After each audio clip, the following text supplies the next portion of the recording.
जय भारत के साथ स्वागत है आप सभी का आपके अपने न्यूज़ चैनल CMM न्यूज़ 24/7 पर। तो ब्रेकिंग न्यूज़ और लेटेस्ट अपडेट में जानेंगे महत्वपूर्ण कुछ चुनिंदा खबरें। तो हेलो दोस्तों, आज तारीख हो चुकी है 15 अक्टूबर 2021 और दिन हो चुका है शुक्रवार। तो दोस्तों आज है अशोक सम्राट की विजयादशमी, मतलब अशोक विजयादशमी, धम्मचक्र प्रवर्तन दिन भी इसे कहा जाता है। तो धम्मचक्र प्रवर्तन दिन वैसे तो अंग्रेज़ी कैलेंडर के हिसाब से देखें तो 14 अक्टूबर को मनाया जाता है, क्योंकि इसी दिन डॉक्टर बाबा साहब अम्बेडकर ने नागपुर स्थित दीक्षा भूमि पर बौद्ध धर्म की दीक्षा ली थी। इसीलिए अंग्रेज़ी कैलेंडर के हिसाब से देखें तो 14 अक्टूबर को ये दिन आता है, लेकिन भारतीय कैलेंडर के हिसाब से देखें तो दशहरे का जो दिन है, जिसे अशोक विजयादशमी का दिन भी कहा जाता है, उस अशोक विजयादशमी के दिन बाबा साहब ने बौद्ध धर्म की दीक्षा ली थी। धम्मचक्र प्रवर्तन दिन भी इसे माना जाता है। भारतीय बौद्ध समाज में काफ़ी बहुत बड़ा पर्व माना जाता है। तो आप सभी को अशोक विजयादशमी एवं धम्मचक्र प्रवर्तन दिन की लाख लाख शुभेच्छा। तो बढ़ते पहली खबर की ओर। तो पहली खबर में है, कश्मीर कभी भी पाकिस्तान का हिस्सा नहीं बनेगा, भले ही मुझे गोली मार दी जाए, ऐसा फारूक अब्दुल्ला ने बयान दिया है। तो जम्मू कश्मीर के नेता फारूक अब्दुल्ला की ओर से बयान आया है। नेशनल कॉन्फ्रेंस के अध्यक्ष फारूक अब्दुल्ला ने बुधवार को ये कहा कि कश्मीर कभी पाकिस्तान का हिस्सा नहीं बनेगा, क्योंकि हम भारत का हिस्सा है और रहेंगे, भले ही मुझे गोली मार दी जाए। सरकारी स्कूल की प्राचार्य सुपिंदर कौर को श्रद्धांजलि देने के लिए वे यहाँ आए थे। एक गुरुद्वारे में आयोजित शोक सभा को संबोधित करते हुए अब्दुल्ला ने कहा कि कश्मीर के लोगों को साहसी बनना पड़ेगा और मिलकर हत्यारों से लड़ना होगा। कौर की 7 अक्टूबर को आतंकवादियों ने गोली मारकर हत्या कर दी थी। श्रीनगर से लोकसभा सदस्य फारूक अब्दुल्ला ने कहा कि हमें इन जानवरों से लड़ना होगा या कश्मीर कभी पाकिस्तान नहीं बनेगा। याद रखना, भारत का हिस्सा है हम और हम भारत का हिस्सा ही रहेंगे। जो चाहे हो जाए, मुझे गोली भी मार दे तो भी इसे वे बदल नहीं सकते। कौर की हत्या पर दुख जताते हुए अब्दुल्ला ने कहा कि 1990 के दशक में जब कई लोग डर की वजह से घाटी छोड़कर चले गए थे, तब सिख समुदाय ने ही कश्मीर को नहीं छोड़ा था। तो बहुत ही अहम बयान आया है फारूक अब्दुल्ला की ओर से। बढ़ते अगली खबर की ओर। अगली खबर में है, उत्तर प्रदेश विधानसभा चुनाव में एनसीपी करेगी सपा का समर्थन, शरद पवार का ऐलान। तो शरद पवार अब अखिलेश यादव की पार्टी सपोर्ट करने वाले हैं। जी हाँ दोस्तों, national Congress party Samajwadi party को अब समर्थन देगी। उसी के रिलेटेड ये खबर है। राष्ट्रवादी कांग्रेस पार्टी अध्यक्ष शरद पवार ने बुधवार को कहा कि उनकी पार्टी अगले साल उत्तर प्रदेश में होने वाले विधानसभा चुनावों में भारतीय जनता पार्टी से मुकाबला करने के लिए अखिलेश यादव के नेतृत्व वाली समाजवादी पार्टी का समर्थन करेगी। पवार ने ये भी कहा कि राकपा उत्तर प्रदेश में कुछ छोटे सीटों पर चुनाव लड़ने का फैसला करती है तो यह पार्टी सपा से परामर्श करेगी। उत्तर प्रदेश के लखीमपुर खीरी जिले में हाल ही में 4 किसानों की हत्या के संदर्भ में पवार ने कहा कि पहले दिन से ही भाजपा ने यह रुख अपनाया हुआ है कि किसानों की हत्या में कोई सच्चाई नहीं है। उन्होंने संवाददाताओं से कहा कि उत्तर प्रदेश के मुख्यमंत्री अपराध के खिलाफ कार्रवाई करने की जिम्मेदारी से खुद को मुक्त नहीं कर सकते। बढ़ते अगली खबर की ओर। अगली खबर में है, नागपुर के अस्पताल में 130 बच्चों पर क्लिनिकल ट्रायल होगा कोवैक्सीन का, कोई एडवर्स रिपोर्ट नहीं।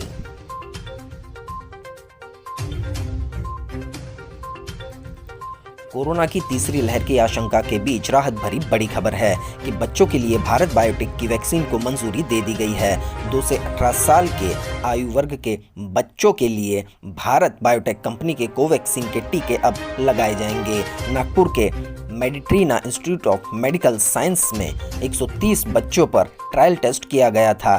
ट्रायल टेस्ट में किसी भी बच्चे में कोई एडवर्स रिपोर्ट सामने नहीं आया है। सभी बच्चों को 5 ml का डोज दिया गया। भारत में बच्चों के लिए इमरजेंसी इस्तेमाल की मंजूरी पाने वाली यह पहली वैक्सीन है। यह बात Meditrina institute of medical science के CMD डॉक्टर समीर पालतेवार ने कही है। नागपुर की Meditrina institute of medical sciences उन इंस्टीट्यूट में शामिल है जहां पर बच्चों की कोवैक्सीन का ट्रायल हुआ था। भारत के 4 हॉस्पिटल्स में इस वैक्सीन का ट्रायल हुआ था। इसमें पटना का एम्स, हैदराबाद का नीलोफर, दिल्ली का एम्स और नागपुर का Meditrina institute of medical sciences शामिल है। देखते अगले समाचार। अगले समाचार में है पूर्व पीएम मनमोहन सिंह की हालत स्थिर, बुखार होने पर एम्स में कराए गए थे भर्ती। तो पूर्व पीएम डॉक्टर मनमोहन सिंह की तबीयत इन दिनों कुछ बिगड़ी हुई है। उसी के रिलेटेड ये खबर आई है कि तबीयत खराब होने के बाद दिल्ली स्थित अखिल भारतीय आयुर्विज्ञान संस्थान में भर्ती पूर्व प्रधानमंत्री और वरिष्ठ कांग्रेस नेता डॉक्टर मनमोहन सिंह की हालत स्थिर बताई जा रही है। मिली जानकारी के मुताबिक एम्स कार्डियो टावर में डॉक्टर नीतीश नायक के नेतृत्व में दक्ष डॉक्टरों की टीम पूर्व प्रधानमंत्री मनमोहन सिंह का उपचार कर रही है। केंद्रीय स्वास्थ्य मंत्री मनसुख मांडविया पूर्व पीएम का हालचाल लेने भी पहुंचे थे। वहीं बृहस्पतिवार को मनसुख मांडविया ने भी हालचाल जाने। तो बढ़ते अगली खबर की ओर। अगली खबर में है भुखमरी के आंकड़े जारी, भारत की स्थिति पाकिस्तान, बांग्लादेश और नेपाल से भी बुरी। जी हाँ दोस्तों, भुखमरी के आंकड़े जारी हो चुके हैं। भारत में भुखमरी से मरने वाले की संख्या कुछ ज़्यादा है, उसी से लेकर ये खबर है। भुखमरी को लेकर भारत के लिए बुरी खबर है। वैश्विक भुखमरी सूचकांक जारी कर दिया गया है, जिसमें भारत की स्थिति पाकिस्तान, बांग्लादेश और नेपाल से भी बुरी है। भारत में 116 देशों के वैश्विक भुखमरी सूचकांक 2021 में फिसल कर ये 101वें स्थान पर आ गया है। इस मामले में वह पड़ोसी देश पाकिस्तान, बांग्लादेश और नेपाल से पीछे है। वर्ष 2020 में भारत 94वें स्थान पर था। भूख और कुपोषण पर नजर रखने वाली वैश्विक भुखमरी सूचकांक की वेबसाइट पर बृहस्पतिवार को बताया गया कि चीन, ब्राजील और कुवैत सहित 18 देशों ने 5 से कम की GHI स्कोर के साथ शीर्ष स्थान साझा किया है। सहायता कार्यों से जुड़ी आयरलैंड की एजेंसी कर्सन वाइल्ड वाइड और जर्मनी का संगठन वर्ल्ड हंगर हेल्प द्वारा संयुक्त रूप से तैयार की गई रिपोर्ट में भारत में भूख के स्तरों को चिंताजनक बताया गया है। वर्ष 2020 में भारत 107 देशों में 94वें स्थान पर था। अब 116 देशों में यह 101वें स्थान पर आ गया है। भारत का GHI स्कोर भी गिर गया है। यह साल 2000 में 38.8 था, जो 2012 और 21 के बीच 28.8 और 27.5 के बीच रहा। देखते अगली खबर। अगली खबर में है फेसबुक और इंस्टाग्राम के बाद अब स्नैपचैट बड़ा बंद, कुछ देर तक पोस्ट या संदेश नहीं भेज पाए यूजर्स। सोशल नेटवर्किंग के शौकीनों के लिए बीते कुछ हफ्ते परेशानी भरे गुजरे हैं। बीते हफ्ते फेसबुक, इंस्टाग्राम, व्हाट्सएप के यूजर्स को परेशानी का सामना करना पड़ा था। अब वह लोकप्रिय सोशल मीडिया ऐप स्नैपचैट के यूजर्स भी इस मुश्किल से गुजरे। बुधवार शाम को वैश्विक स्तर पर बंद हो गया और कई यूजर स्टोरी अपडेट, पोस्ट या संदेश भेजने में मुश्किल का सामना करते रहे। स्नैपचैट एक मूल कंपनी है स्नैप, उसने ट्वीट किया कि हम जानते हैं कि कुछ स्नैपचैट यूजर्स को अभी ऐप का उपयोग करने में समस्या हो रही है, लेकिन ठहरिए, हम इसे देख रहे हैं। बढ़ते अगली खबर की ओर। तो अगली खबर में है PNB ने गोल्ड लोन पर ब्याज दरों में की बड़ी कटौती, जानिए कहां पहुंची दरें। सार्वजनिक क्षेत्र के पंजाब नेशनल बैंक ने बुधवार को अपनी त्योहारी ऑफर के तहत सोने के आभूषण और सॉवरेन गोल्ड बॉन्ड के एवज में कर्ज पर ब्याज दर में बड़ी कटौती की है। बैंक ने जानकारी दी है कि उसने गोल्ड लोन पर ब्याज दरें 1.45% घटा दी है। इसके साथ ही बैंक ने अन्य कर्ज दरों में भी ग्राहकों को राहत दी है।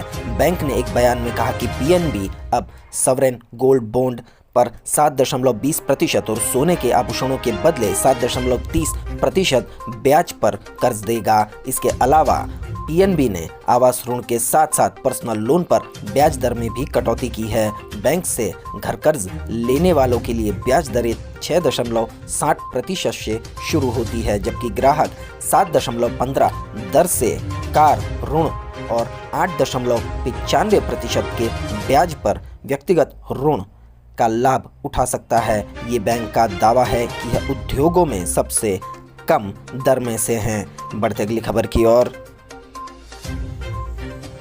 तो इस खबर में है ड्राइविंग लाइसेंस और आरसी में होगा बड़ा बदलाव। अब क्यूआर आधारित स्मार्ट कार्ड में दर्ज होंगे 10 साल के रिकॉर्ड।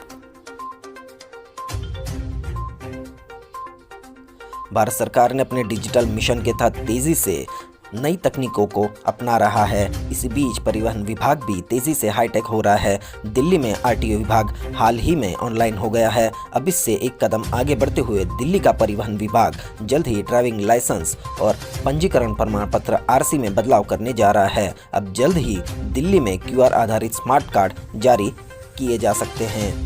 देखते अगले समाचार। अगले समाचार में आर्यन खान ड्रग्स केस और 6 दिन तक जेल में रहेंगे आर्यन खान।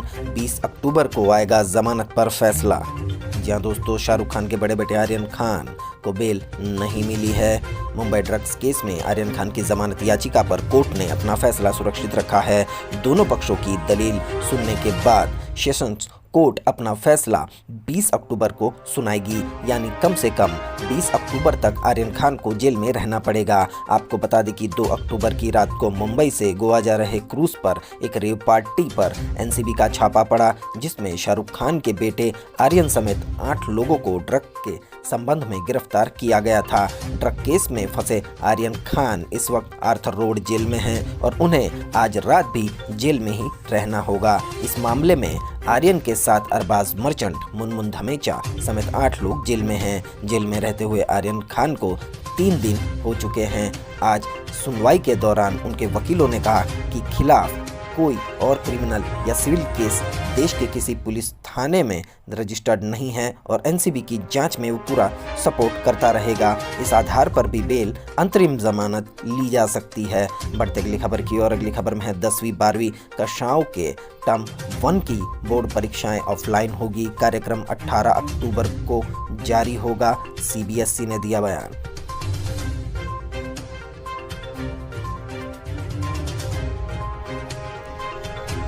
केंद्रीय माध्यमिक शिक्षा बोर्ड यानी सीबीएसई ने गुरुवार को कहा कि 10वीं और 12वीं की कक्षाओं के टर्म 1 की बोर्ड परीक्षाएं नवंबर-दिसंबर में ऑफलाइन आयोजित की जाएंगी तथा इसके कार्यक्रम की घोषणा 18 अक्टूबर को की जाएगी। बोर्ड ने कहा कि परीक्षाएं वस्तुनिष्ठ प्रकार की होगी और परीक्षा की अवधि 90 मिनट की होगी। बोर्ड ने कहा कि सर्दियों के मौसम को ध्यान में रखते हुए परीक्षा पूर्वा 10:30 बजे के बजाय 11:30 बजे शुरू होगी। अकादमिक सत्र को विभाजित करते हुए 2 चरणों में परीक्षाएं लेकर पाठ्यक्रम को समाहित करना कोविड-19 महामारी के मद्देनजर जुलाई में सीबीएसई द्वारा 2021-22 में 10वीं और 12वीं की परीक्षाओं के लिए विशेष मूल्यांकन योजना का हिस्सा है। तो ये सीबीएसई के स्टूडेंट्स के लिए बड़ी खबर है। बढ़ते अगले समाचार की ओर। अगले समाचार में है लखीमपुर हिंसा मामले की जांच से हम संतुष्ट नहीं हैं, अभी और झूठे गवाह पेश किए जाएंगे, राकेश टिकैत ने दिया बयान। तो लखीमपुर खीरी मामले पर किसान नेता राकेश टिकैत का बड़ा बयान आया है। भारतीय किसान यूनियन के नेता राकेश टिकैत ने लखीमपुर खीरी हिंसा मामले की जांच पर असंतोष जाहिर करते हुए कहा कि केंद्रीय गृह राज्य मंत्री अजय मिश्रा के खिलाफ कार्रवाई न होने तक पीड़ितों को न्याय नहीं मिल सकता। टिकैत ने गुरुवार को टप्पल में एक निजी समारोह से इतर बातचीत में आरोप लगाया कि केंद्रीय गृह राज्य मंत्री अजय मिश्रा लखीमपुर खीरी मामले की जांच को प्रभावित कर रहे हैं। जिस तरह से इस मामले की जांच हो रही है उससे हम पूरी तरह असंतुष्ट हैं। बढ़ते अगली खबर की ओर। अगली खबर में है भारत ने फिर शुरू की पड़ोसी देशों को वैक्सीन की सप्लाई, 4 देशों को भेजी है खेप।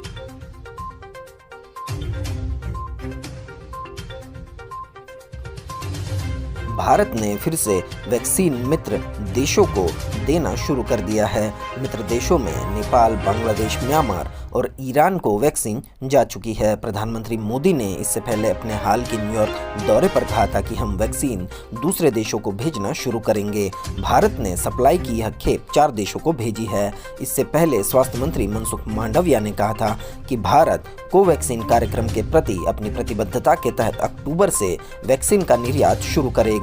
भारत ने इस साल अप्रैल में भारत देश में वैक्सीन की किल्लत को देखते हुए इसके निर्यात पर रोक लगा दी थी और उस दौरान तक भारत 100 देशों को वैक्सीन की 6.6 करोड़ डोज का निर्यात कर चुका था। मांडविया ने कहा कि भारत अपनी वसुधैव कुटुंबकम की नीति के तहत वैक्सीन का निर्यात शुरू करने जा रहा है, लेकिन सिर्फ ज़रूरत के अतिरिक्त होने वाले उत्पादन का निर्यात ही किया जाएगा। भारत फिलहाल वैक्सीन का सबसे बड़ा उत्पादक देश बन गया है। बढ़ते अगली खबर की और अगली खबर में है, चीन ने छिपाए आंकड़े, भारत ने कोविड-19 की उत्पत्ति का पता लगाने की मांग फिर से दोहराई।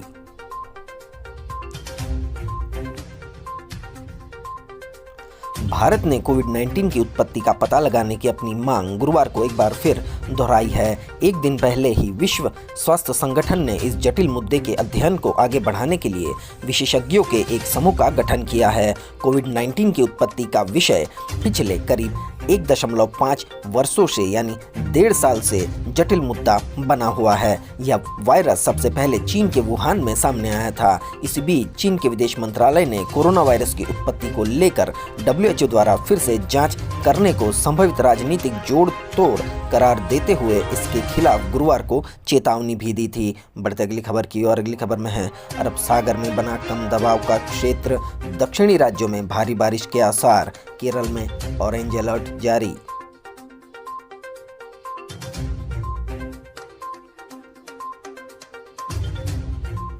केरल के कई इलाकों में भारी बारिश हुई है। यहाँ के 6 उत्तरी जिले में ऑरेंज अलर्ट जारी है। मौसम विभाग के अनुसार यहाँ 16 अक्टूबर तक बारिश होने के आसार है। दरअसल मौसम विभाग का कहना है कि लक्षद्वीप एरिया में अरब सागर में कम दबाव का क्षेत्र बनने से केरल के कई इलाकों समेत दक्षिणी राज्यों में गुरुवार से शुरू बारिश शुक्रवार और शनिवार को भी जारी रहेगी। देश में कोयले की सप्लाई में देरी के कारण बारिश ही है। संसदीय मामलों के मंत्री प्रहलाद जोशी ने कहा कि कोयले की किल्लत बारिश के कारण है, क्योंकि इससे ही सप्लाई बाधित हुई थी। आपको बता दें कि बंगाल में भी दुर्गा पूजा के बाद भारी बारिश की खबर आई है। बढ़ते अगली खबर की और अगली खबर में है, महामारी का कम हुआ प्रकोप तो डेंगू ने पसारे पैर, गुजरात व उत्तर प्रदेश के अस्पतालों में बढ़ी मरीजों की भीड़। कोरोना महामारी के मामले कम हो रहे हैं, लेकिन देश के कई राज्यों में डेंगू, चिकनगुनिया, मलेरिया जैसे मामले बढ़ रहे हैं। गुजरात व उत्तर प्रदेश में तो ये मामले काफ़ी तेज़ी से आ रहे हैं। हालांकि दोनों ही राज्यों में प्रशासन सक्रिय है और रोकथाम के उपाय अपनाए जा रहे हैं। गुजरात के सिविल हॉस्पिटल के मेडिकल सुपरिटेंडेंट ने गुरुवार को डेंगू, चिकनगुनिया, मलेरिया, हेपेटाइटिस मामलों को लेकर चिंता जताई। उन्होंने कहा कि अब तक डेंगू के 96 यानी कि 96 मामले, हेपेटाइटिस के 99 और चिकनगुनिया के 63 मामलों की पहचान हो चुकी है। उचित रोकथाम के जरिए मौसमी बीमारियों से बचा जा सकता है। इसके अलावा उत्तर प्रदेश में भी डेंगू के कई मामले सामने आ रहे हैं। देखते अगले समाचार। अगले समाचार में है, तेज प्रताप व तेजस्वी यादव के बीच सुलह कराने में राबड़ी देवी फेल, लालू यादव से उम्मीद पर अभी बिहार में नहीं आएंगे लालू यादव। जी हाँ दोस्तों, लालू प्रसाद के दोनों बेटों के बीच राजनीतिक एवं पर्सनल लाइफ में भी शीत युद्ध चल रहा है, क्योंकि तेजस्वी यादव अपने सीरियसनेस के जरिए, अपने काम के जरिए लोगों के दिलों में छाए हुए हैं। वही तेज प्रताप यादव अपनी उल जुलूल हरकतों से कहीं न कहीं एक चर्चा का विषय बने हुए हैं। तो तेजस्वी यादव एवं तेज प्रताप यादव के शीत युद्ध के सतह पर आए कई दिन बीत चुके हैं, लेकिन उनकी मां राबड़ी देवी अब उन्हें मनाने में विफल रही है। लेकिन लालू प्रसाद यादव से अंतिम उम्मीद बाकी है कि दोनों भाई साथ आएंगे या नहीं, लेकिन फिलहाल लालू यादव बिहार में नहीं हैं। बढ़ते अगली खबर की और अगली खबर में है, ताइवान की एक इमारत में भीषण आग लगने से 46 लोगों की हुई मौत। दक्षिणी ताइवान में 13 मंजिला एक इमारत में आग लगने की घटना में जान गंवाने वालों की संख्या बढ़कर 46 हो गई है। लगभग 51 लोग इस आग से झुलस गए हैं, जिन्हें अस्पताल में भर्ती कराया गया है। काओशुंग शहर के दमकल विभाग के अधिकारियों ने एक बयान में बताया कि आग तड़के करीब 3 बजे लगी थी। आग इतनी तेजी से फैली कि इसने काफ़ी क्षेत्र को अपनी गिरफ्त में ले लिया। वहीं आग ऐसे समय लगी कि लोगों को सोचने समझने का मौका नहीं मिला। दमकल कर्मी तलाश एवं बचाव अभियान में जुटे हैं। निचली मंजिलों की आग बुझा दी गई है। तो ये ताइवान से बड़ी खबर आ रही है। बढ़ते अगली खबर की ओर। तो अगली खबर में है, किसान आंदोलन की वजह से दूर हुई दिल्ली सिंधु और टिकरी बॉर्डर खुलने तक लिंक मार्गों का सहारा। या दोस्तों, किसान आंदोलन के कारण दिल्ली दूर हो चुकी है, क्योंकि रास्ते बंद है। लोगों को दूसरे रास्ते लेकर, लंबे रास्ते लेकर जाना पड़ रहा है।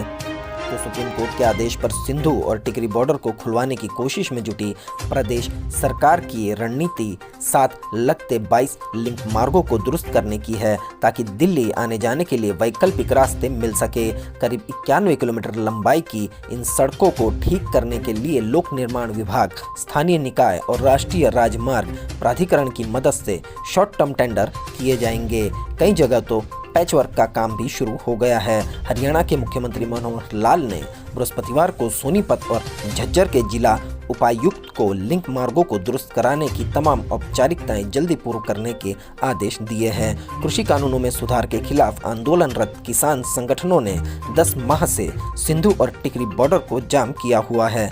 इससे दिल्ली के लिए जाने वाले वाहनों को खासी दिक्कतें उठानी पड़ रही है। स्थानीय उद्यमी और व्यापारियों के साथ ही विभिन्न वर्गों के लोग सिंधु और टिकरी बॉर्डर को खुलवाने की मांग को लेकर मुख्यमंत्री से मिल चुके हैं। देखते अगले समाचार। अगले समाचार में है लखीमपुर खीरी कांड के मुख्य आरोपित आशीष मिश्रा की जमानत अर्जी सीजेएम कोर्ट ने की खारिज।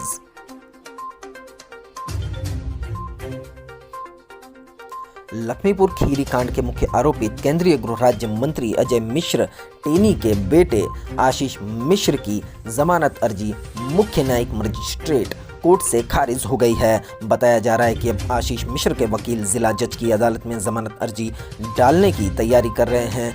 एसआईटी आशीष मिश्र को रिमांड पर लेकर पूछताछ कर रही है। लखीमपुर खीरी जिले में 3 अक्टूबर को हिंसक झड़प में 4 किसान, एक पत्रकार और भाजपा कार्यकर्ताओं सहित 8 लोगों की मौत हो गई थी। आशीष मिश्र इस मामले में मुख्य आरोपी है। आरोप है कि जिस थार जीप से किसानों को कुचला गया वह आशीष मिश्र ही चला रहे थे। इस घटना के बाद प्रदेश की राजनीति गर्म हो गई। आशीष मिश्रा को पूछताछ के लिए समन भेजकर बुलाया गया और शनिवार की देर रात गिरफ्तार भी किया गया था। बढ़ते अगली खबर की और अगली खबर में है मोदी शाह के पुतले 15 नहीं अब 16 अक्टूबर को जलाए जाएंगे। किसान मोर्चा ने बदला फैसला, केंद्रीय मंत्री की गिरफ्तारी नहीं होने से है गुस्सा।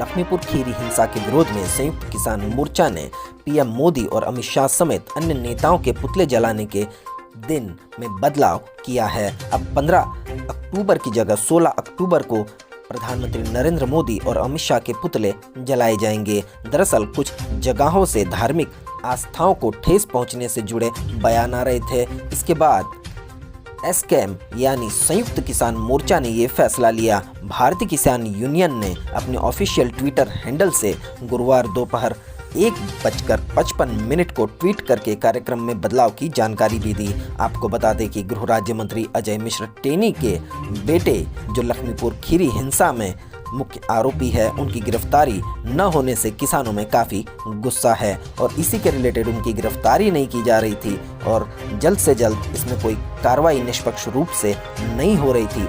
इसीलिए इन लोगों ने, संयुक्त किसान मोर्चा के किसान भाइयों ने मोदी और अमित शाह का पुतला दहन का कार्यक्रम बनाया है। बढ़ते अगली खबर की और अगली खबर में है नार्को रिवॉर्ड पॉलिसी पर अमल। गुजरात में नशीले पदार्थों की सूचना देने वाले को 2 लाख रुपए तक का इनाम देने की घोषणा।